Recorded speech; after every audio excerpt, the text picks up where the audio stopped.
Good morning, everyone. Welcome to the class on business statistics. And in today's class, we'll discuss t-test.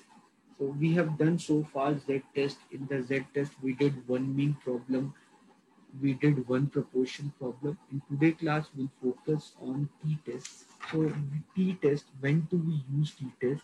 So you need to understand how you can differentiate between z-test and t-test. And here, the students normally get confused, and they when they get the problem in the exam, they have this concern in their mind that while looking at the problem, how they can understand this is the problem of t test or this is the problem z test. So very important thing you need to keep in your mind before you decide is it a problem of z test or t test. For that you need to remember that in case of t test, you have to remember that in case of t test, population standard deviation is unknown. In case of t test, population standard deviation, in case of t-test, population standard deviation is unknown. So you have to remember this. So before you solve the problem, remember this. Whenever you do t-test, the population standard deviation is unknown. And in case of t-test, we basically work on, in case of t-test, we basically work on degree of freedom. So we basically work on degree of freedom. So degree of freedom formula is n minus 1. Whatever the number of data is given, n minus 1 you will get as a degree of freedom. Okay, other things remain the same only. So what you do once you get the degree of freedom by using the formula n minus 1, so you look for the t distribution table. When you look for the t distribution table, spend some time on t distribution table. Like it would be very rare where your examiner will give you t distribution table where you have separate table for one tail test. You can see you have separate table for one tail test and two tail test. Normally that happens very rarely. They will give you either like that, or they may give you either a table having values of one tail test or two tail test, or maybe that part also not be being written in English, that is it a one tail or two tail. For that you need to look into the table. If you see they definitely will draw a normal distribution curve, and that way they will try to make you understand it is a one-tailed or two-tailed. You can see here the values, the graph, the diagram, the graph what is being given here. By looking this, you know that this is a graph of a two-tailed test where your level of significance is alpha by 2, alpha by 2, means your level of significance is alpha. Okay, and degree of freedom, df here means degree of freedom, and for 10, alpha for 10 is 2.228, you can understand here. So 2.228 for degree of freedom 10. If you see that correspond 2.228, you can see that correspond to the value called zero point zero 0.05. So you can see that correspond to the value called zero point zero 0.05. So alpha here was zero point zero 0.05. So you can see that alpha was here zero point zero 0.05. So you can understand this.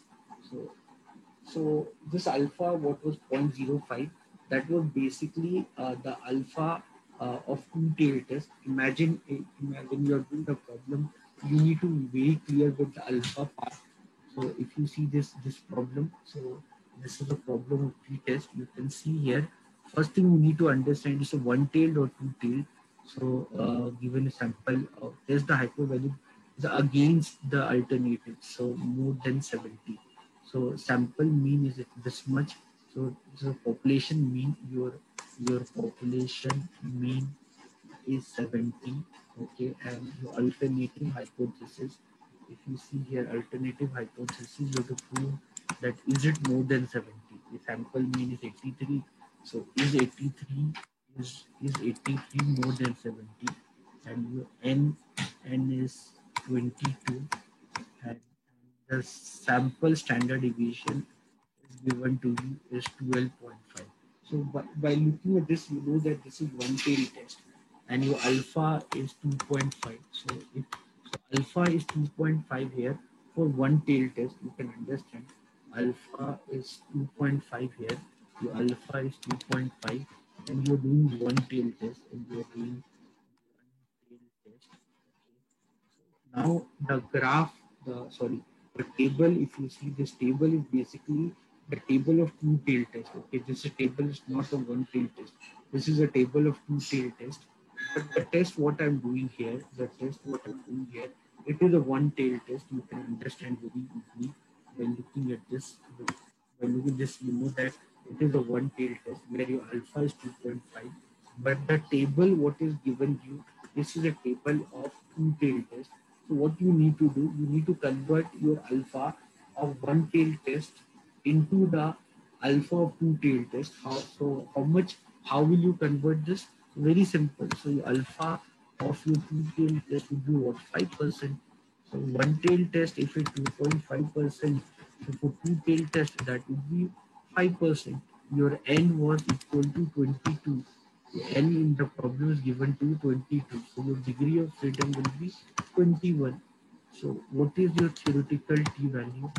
So your theoretical t value here will be what?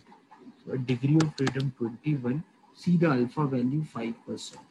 A degree of freedom 21. See the alpha value 5%. So see the alpha value 5%. Everyone please open the table in your book. So that is 2.08. So I really request everyone. So you all are using internet. By using internet, please open T distribution table, and in that at degree of freedom of 21, see the alpha value 0.05. So see the alpha value 0.05. So that is 2.08. So your theoretical p value would be 2.08. So I hope you understood this. Okay, so like let me give you more example for this. So in the next problem, if you see the next problem, if you see your alpha here is 0.02. Okay, and if you see it's one tail test or two tail test, so different. So it is a two tail test. You can easily understand.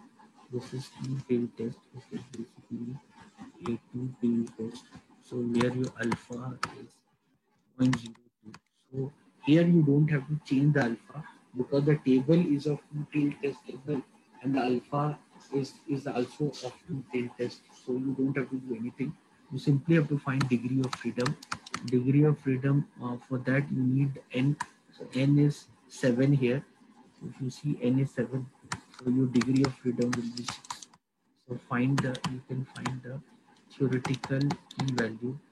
The theoretical t value and alpha value 0.02, degree of freedom is 6. Alpha value alpha value 0.02, degree of freedom 6. 0.02 alpha value 6. 0.02 you can see alpha value 6. So then that value is how much? 3.14. 3.14. That alpha value is 3.14. That is 3.14 to get the theoretical. Very simple. You simply look at the alpha. You simply have to look at the alpha. You simply look at the alpha. You need to see it's a one tail test or two tail test. You can see this is alpha here is 5%. Okay, and it is one tailed or two tailed. Then you can see the word less than. Less than means it is a one tail test. Less than means it is a one tail test. So if it's one tail test and alpha is 5%, okay, and you see what is the value of n. See what is the value of n. Random sample of 12 home. So n is 12. So n is 12. So your degree of freedom will be 11. If this is a one tail test, if this is a one tail test where your alpha is 0.05, so what is your alpha for two tail test? So alpha for the two tail test will be just double it, no? Simple, no? If so, simple double it, no? 0.05 double it. So double of 5 is 10%. So see the alpha value 10% for degree of freedom 11. See the alpha value 10% for degree of freedom 11. So the alpha value 10% for degree of freedom 11.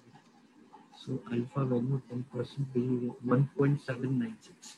So 1.796. So your theoretical p-value, theoretical p-value here it would be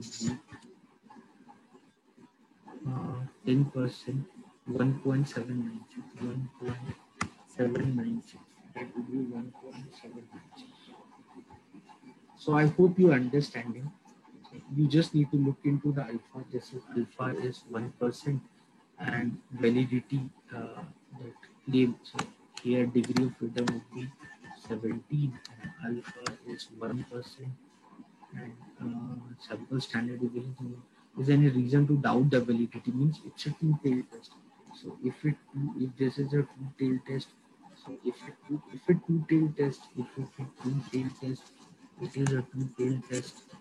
So it is a two-tailed test. So what you do, you find the theoretical p-value. So the theoretical p-value, the theoretical p-value will be 17 degree of freedom at 1%.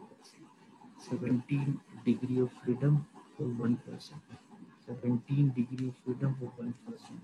So 17 degree of 2.898. 2.898. So guys, I hope you are understanding. So in exam, be careful in exam. What kind of table is given to you? Be very careful in exam. What T distribution table is given to you? The table what is given to you, is it a one-tailed T distribution table or is it a two-tailed T distribution table? So you very clear with this part. Okay, so be very clear with that part. So once you understand, uh, if I'm doing two-tail test and the table is also of two-tail test, so I don't have to do anything. Okay, then I don't have to do anything. Whatever alpha value I got and whatever is degree of freedom, I simply look into that. But if the table what is given to me is the table of two-tail test, okay, and the test what I'm performing is the one-tail test. So what I need to do, I need to multiply my alpha with 2 and then I look into the value. I hope you are understanding. Okay, so the vice versa. Imagine just for an example, imagine if I give you one tail test table. Imagine if I give you a table, I give you table in exam, suppose T distribution table. I don't know what T distribution table they'll give you. Is it one tailed or is it two tailed? Imagine in exam, I have given you a one tailed T distribution table and you are doing one tail test, then you don't have to convert anything. Okay, so then you don't have to convert anything. So you don't have to convert anything. You can see this. So you don't suppose here your alpha and suppose here your alpha here your alpha was 2.5% and your degree of freedom was 21. And this is one tail test and it is one tail test. So and the table is also one tail. You don't have to convert anything. So degree of freedom 21, alpha is 2.5%. So alpha is 2.5% means 0.025 and degree of freedom is 1121. So degree of freedom is 21. Degree of freedom is 21. So degree of freedom is 21. The degree of freedom is 21. I'll see the value that is 2.08. I'll see the value 2.08. Simple. My work is done. Okay. So because I'm doing one tail test and the table is also one tail, so I don't have to do anything. Okay, like now for example, if this is two tail test, you're doing two tail test, alpha is given to you as 0.01. It is two tail test where alpha is 0.01. Okay, and the table what I'm looking here, and the table what I'm looking here, this is a table of one tail test. This is a table of one tail test. You can see that. You can see it very clearly, guys, that this table is a table of one tail test, and the test what you're doing here, and the test what you're doing here is two tail test. So where your alpha is 0.01 and degree of freedom is 17. Now, if I'm looking into one tailed distribution table, now if this value, if I'm looking into one tailed distribution table, so in that one tail distribution table, I look for a degree of freedom 21 and alpha what I'll see that will be 0.01 by 2, that will be 0.005. So now here I'll see for the alpha value 0.005, 0.005 in that degree of freedom is 21, 0.005 in that degree of freedom is 21 and that degree of freedom is 21. So you get 2.831. You get the value called 2.831. So, sorry, degree of freedom is 70. Degree of freedom is 70. Degree of freedom is 70. The degree of freedom here is 17. So 17 is 2.8. I hope you are understanding. I hope you are understanding that you need to understand that in exam, when you are doing an exam, so two possibilities there. So you may get a two-tailed distribution table. You may get a two-tailed distribution table. You may get a two-tailed distribution table in exam, or you may get uh, one-tailed distribution table, or you may get one-tailed distribution table. Okay. So now, if you are getting both in exam, then there's no problem at all. So imagine if you are doing, imagine the test what you are doing. If the test is two-tailed test, imagine the test what you are doing is two-tailed test. Okay. So alpha will remain the same. So it will remain the same. Don't do anything on alpha because you're doing a two-tail test and the table is also of T two-tail T distribution table. Then don't do anything. Imagine you're doing one tail test. Okay, by doing one tail test, but the table what is given to you is of two-tail table. So what you to do here, whatever is your alpha, look for the T distribution table for double the alpha at the same degree of freedom. Okay, so do this. Okay, do that part. Okay, and in case if you get a one tail T distribution table, and if you are doing one tail test, and if you are doing one tail test, and suppose if you are doing one tail test, then you don't have to do any change on alpha. Alpha will remain the same. But if you are getting one-tailed T distribution table in exam, okay, and if you suppose if you want to do two-tailed test here, and suppose if you want to do a two-tailed test here, then what value you look for? You look for alpha by 2 value at the same degree of freedom. So we very careful, be very careful with this part and be very open with that part to understand that. It's very simple thing to understand. Okay, so now without spending much time, let's do the problem. You can see this problem. So whenever we do t-test, whenever we are talking about t-test, in the case of t-test, population standard deviation will not be known to us. Okay, so without population standard deviation, we'll do the problem. We basically do the problem based on degree of freedom. That's why, because the population standard deviation is not given to us. So you can see this problem given a sample mean of 83, sample standard deviation 12.5, and sample size 22. Test the hypothesis that the value of population mean is 70 against the alternative that it is more than 70. So you will write H0, H0 will write mu is equal to 70. You will write H1 where mu is more than 70. So where you can write English for this part, you can write, if you want, you can write that the population mean is equal to 70. Here you can write population mean is equal to 70. Not much data is given to us, and here for alternative hypothesis you'll write population mean is more than 70. Alternative hypothesis. You know that more than or less than symbol is there. You know that it is one tail test. You know that. Okay. So now uh, here n is here n is 22. So you can find degree of freedom, that would be n minus 1 called 21, and the sample standard deviation is given to you 12.5. Okay, so what I can do, I can find the calculated z value. So we calculated t value, not z value. So we calculated t value, that would be x bar minus mu by sigma by root n. Okay, so the x bar sample mean is 83. Sample mean is 83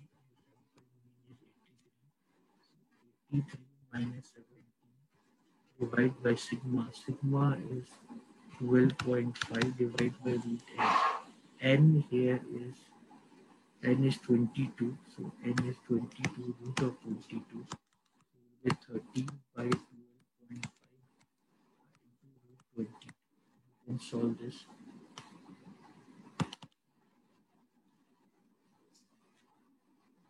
So we can solve this 13 into root 22 divided by 12. You can solve this value. So you'll get is 4.878. So you'll get 4.878. Once you get the 4.878, we'll compare this value with the theoretical t value. You see, like your calculated value. If your calculated value would be less than the theoretical value, then you'll accept the null hypothesis. Otherwise, you reject the null hypothesis. So what we'll do, we'll find the calculated t value. So the calculated t value, you can find the calculated t value. You can see your alpha is 2.58. Your alpha is 2.5. Your degree of freedom will be 21 because n is 22. So you can find that theoretical t value which is equal to 2.08. So the theoretical t value, the theoretical t value, the theoretical t value that is equal to 2.08. How you get 2.08? Again I'll tell you. The table what is given to you in case if that is uh, two tail table. If it one tail table, then there's no problem. If it one tail table and you're doing one tail test, this is one tail test. So you look for 2.5% at degree of freedom 21. So 2.5% at degree of freedom 21. If you see 2.5% for degree of freedom 21, you get 2.0. Very simple. But if I give you two tail table, and the test what you're doing is one tail test, so you need to multiply your alpha with 2. So you'll get alpha, then would be 5. So look for 5% at 21 degree of freedom. So here look for 5% at degree of freedom 21. So if you look for 5% at degree of freedom 21, you'll get the same value 2.08. So your theoretical t value is 2.08. Your theoretical t value is 2.08, while your calculated t value is 4.878. Now since you calculated since your calculated t value since your calculated t value uh, is is more than the theoretical t value, so we do not accept the null hypothesis. So we do not accept the null hypothesis. We do not accept the null hypothesis. So if we are not accepting the null hypothesis, it means what? It means the population mean is more than 70. Okay, that is what we had to do here. Very simple. You can easily understand by looking data only. You know that sample mean is 83, so you know that 83 is more than 70. You don't have to spend time on that. Now, if you see the next problem, so there's a company called PicoSoft. a supplier of operating system software for personal computer, was planning the IPO.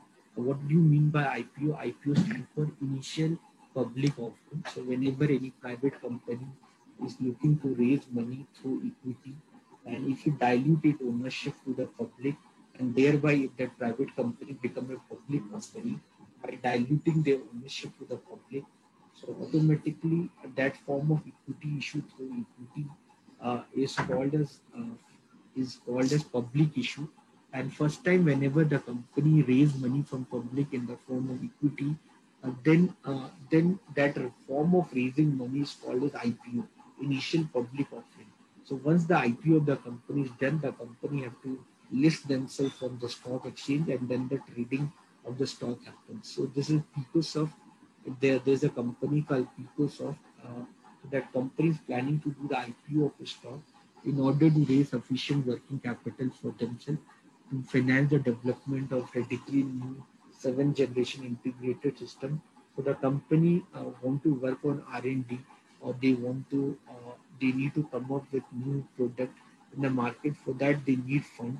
So you can get the fund either by equity or by debt, but raising fund from debt that creates a leverage situation for the firm that we call as financial leverage, and it is not viable for the firm to raise too much money from the debt, because in the case of debt you are liable to pay money at every regular interval of time, which we call as an interest. So many companies normally don't like to raise money much from debt. So in that scenario, probably raising money for equity would be much more better option. So here for this firm, the current earning of this firm is $1.61 per share. That is the EPS of the firm, earning per share.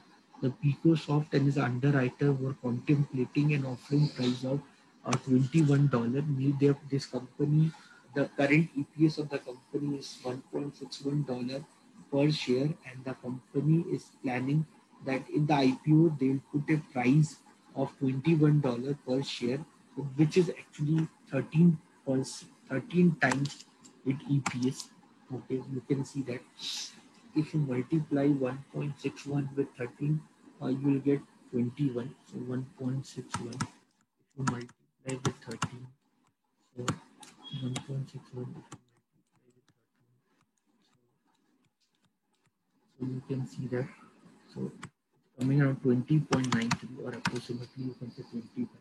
They're coming with an IPO with a price of 21 rupees, which is roughly around which is roughly around 13 times its market price. Okay, so what you can do here, so the EPS of the company is $1.61. So EPS basically means that tomorrow the whatever the total profit, net profit, what the firm is getting, if you divide by the total number of shares which are outstanding in the market, or per person how much shares they are owing. So they are owing around $1.61, but the market price at which they are coming up with an IPO, that would be around 21. That will be around $21. So that is actually 13 times their earning. So that is around 13 times their earning. That is called P ratio. In the language of finance, we call it P ratio. The P ratio of the firm is around 13. P ratio means price earning ratio, market price per share divided by earning per share. In order to check the appropriateness of this price, they randomly choose 7 public traded firms and found that their average P ratio is 11.6. Okay, so your H naught is equal to 13, and your H1 equal to mu not equal to 13. That is what you need to do. So for this PicoSoft, as per their estimation, they are coming with an IPO with a price of $21, which is around 13 times of their EPS. So they are thinking that $21 is a good price to come up with an IPO. But when the company is comparing with its competitor, normally the competitors and other firms, when they come up with an IPO, their average price earning ratio is 11.6. So that now the company is confused that is 11.6, is it really significantly very much different from 13 or not?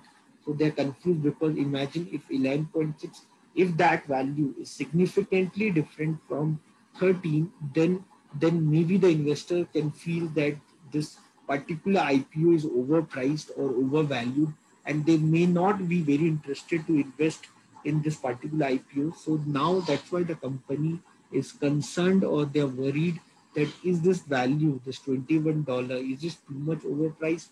Because normally no company want to do IPO at very high price beyond the market expectation, because anyway sooner or later the company is gonna listed in the stock exchange, and once the company would be listed in the stock exchange, trading will be happen, and that then anyone can buy the shares of the company, or anyone can do trading on the shares depending upon demand and supply. So why he or she would be interested to invest in IPO right now, which they can do anytime sooner or later once the company got listed in the stock exchange. So you need to give a reward to your investor whenever you perform an IPO, and that reward normally is given at a value which is lower than the market expected value.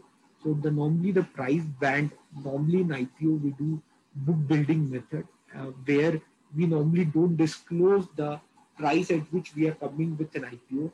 We don't follow fixed price methodology. Although in this example, it is given a scenario of fixed price methodology. So now the company is concerned that this P ratio of 13, is this too much overpriced or not? So for that you have to do a statistical analysis in this context part, and you need to help the company that is this value is justified or not. So you can understand, you need to do a two-tail test where your n is 7, so your degree of freedom will be 6, and your alpha is 0.02. You know that your alpha is 0.02, and your standard deviation is 1.3. So your standard deviation is 1.3. So you need to find the calculated t value. So you need to find the calculated t value. So the calculated t value would be what? Sample mean minus the population mean divided by sample standard deviation by root n. So your sample mean is 11.6. This is 11.6 minus population mean is 13 divided by sigma. Sample standard deviation is 1.3 divided by root n. N is here 7. So you need to solve this. So if you solve this, you need to solve, you will get 2.849 here. So if you solve this, you'll get 2.849 here, 2.849 here, 2.849 here.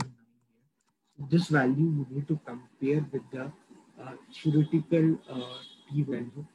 That this value you need to compare with theoretical t value. So before you compare with theoretical t value, you need to know what kind of table is given to you. Imagine if you are doing two-tail test. This is two-tail test. No? I think everyone by this time would be very familiar with that part. Here you are doing two-tail test, and if I give you two-tail table, so if I give you two-tail table, if I give you two-tail table, if I give you two-tail table, so you don't have to do anything with the alpha, because you are doing two-tail test, and your because you're doing two-tail test, uh, and your alpha here is 0.02, because you are doing two-tail test and the table is two-tail t distribution table, then don't do anything with the alpha. So your alpha is 0.02, and degree of freedom will be 6. So degree of freedom will be 6. So degree of freedom will be 6. So see the value 6. So then it will be 3.14. So this is 3.14. So your theoretical value is 3.14. This is 3.14. So your calculated t value you got is 2.849, while your theoretical t value you got is 3.143. So since your calculated t value is less than the theoretical t value. So what you'll do, you'll accept the null hypothesis. Accepting the null hypothesis means what?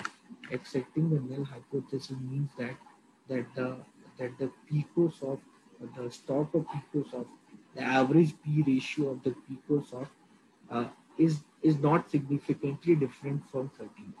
So in null hypothesis, you write what you write in null hypothesis here. So in null hypothesis, you write that the p ratio in null hypothesis you write here that your p ratio of the PicoSoft company is not significantly different from 13, while in alternative hypothesis, you'll write that the P ratio of PicoSoft company is significantly different from 13. Okay, and because here you calculated t value, because here you calculated t value is less than the theoretical t value, so you will accept the null hypothesis. So I hope you are understanding. So this is two-tailed test. This is two-tailed test, and suppose if I give you uh, a one-tailed table, if I give you one-tailed table here, this is one-tailed table here. Suppose if I give you, and this is two-tailed test you're doing. So you just understand. If you are doing two-tailed test and the table is one-tailed t-distribution table, so you simply divide the alpha by two. Okay, so alpha by 2 if you do, guys please switch off your camera. So here if you simply divide your alpha by 2 you get alpha is 0.01 and degree of freedom is 6. Alpha is 0.01, degree of freedom is 6. So you can find the value. You can find the value alpha, that is 3.143. So I think you should be in position that I gave you so much enough example to understand that if you are doing one tail test and the table is one tail tree distribution table, you don't have to do anything with the alpha. If you are doing two tail test and the table is two tail tree distribution table, you don't have to do anything with your alpha. If you are doing two tail test and the table is one tail t distribution table, then look for the alpha value alpha by 2. Divide the alpha by 2. And suppose if you are doing one tail test and the table is two tail t distribution table, then multiply your alpha by 2. Then look for the value. So I hope this part is very clear with all of you and you can easily solve the problem based on that understanding.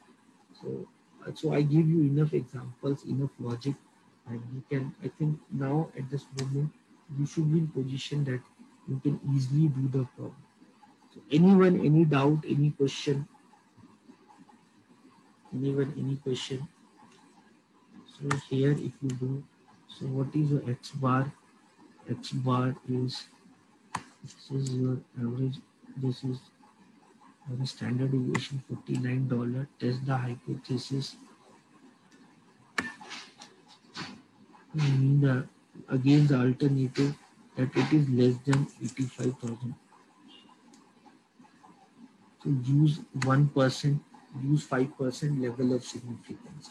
So Rielton and Allens said that women took a random sample of 12 homes in a prestigious suburb of Chicago. So N is 12, so your degree of freedom will be 11. And found that the average price market value is 7,80,000 and the standard deviation was 49,000. So your sample mean is 7,80,000 and then your sample standard deviation is $49,000. Okay, and the test the hypothesis that all home in the area the mean price value. So your mean is 8,25,000. That is your mean against the alternative that it is less than, so less than that.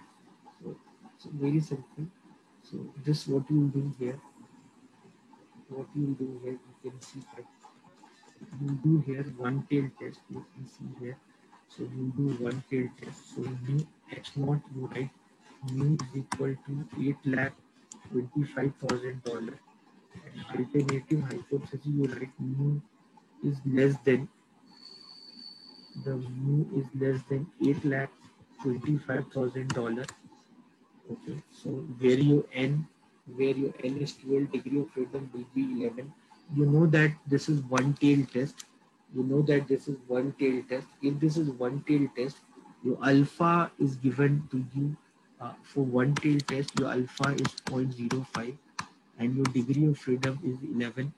So if this is a one tail test and you're looking at one tail t distribution table, you don't have to do anything. At degree of freedom 11, alpha value 5%. See the value. So degree of freedom 11 at alpha value 5%, you can see the value. So you will get the value, called 1.796. That is your theoretical t value. Okay, imagine you got two-tailed t distribution table. Then you need, what you need to understand, this the test what you're doing is one tail test. Your alpha is 0.05, so you need to convert your alpha with 0.05 into 2, which you get as 10%. So at 10% degree of freedom you need to see the value. So at 10% degree of freedom, if you see the value, you'll get the same thing, 1.796. So this part I think everyone is clear. Now you calculated p-value, you can find that. So for that you can use the formula called x bar. What is x bar? X bar is 7,80,000. X bar is 7,80,000 minus 8,25,000 divided by sigma, sample standard deviation is 49,000 divided by n. N is what? N is 2.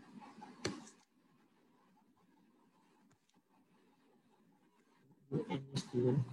So if n is 12 divided by 8, do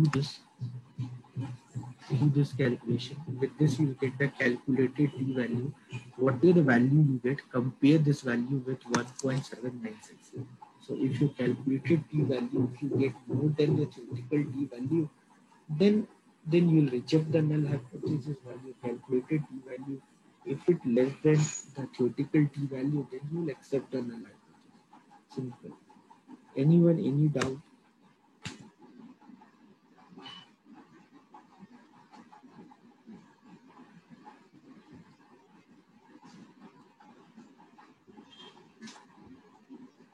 So here you see 7,80,000.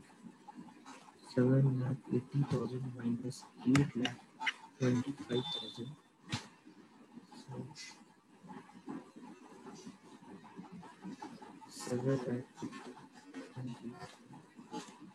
8,25,000.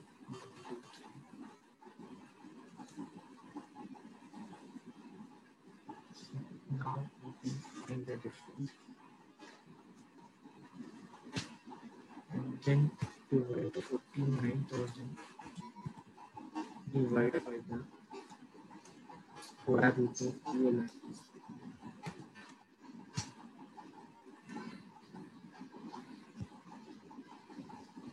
So this divided by the square root of 12. So you get minus 3.18. So you get this value as 3.18.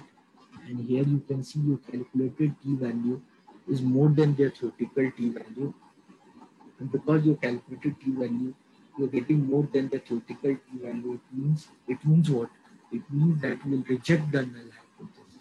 If you're rejecting the null hypothesis, it means the sample value what you're getting is less than 88,25,000. So that is what we have to do. So I think everyone is right now is in the position that you can easily write what is null hypothesis, what is alternative hypothesis. So that writing I don't think would be a big problem for you. So you can read simply the line of the problem. So the mean again the less than. So you can easily read the problem. You can write what is your null hypothesis, what is your alternative hypothesis. So that way it will be very easy for you to solve the problem. Anyone, any doubt, any concern? So I hope you people have understood the problems related to t-test. whenever you get t-test, one mean problem. I hope you got the logic how to solve the problem.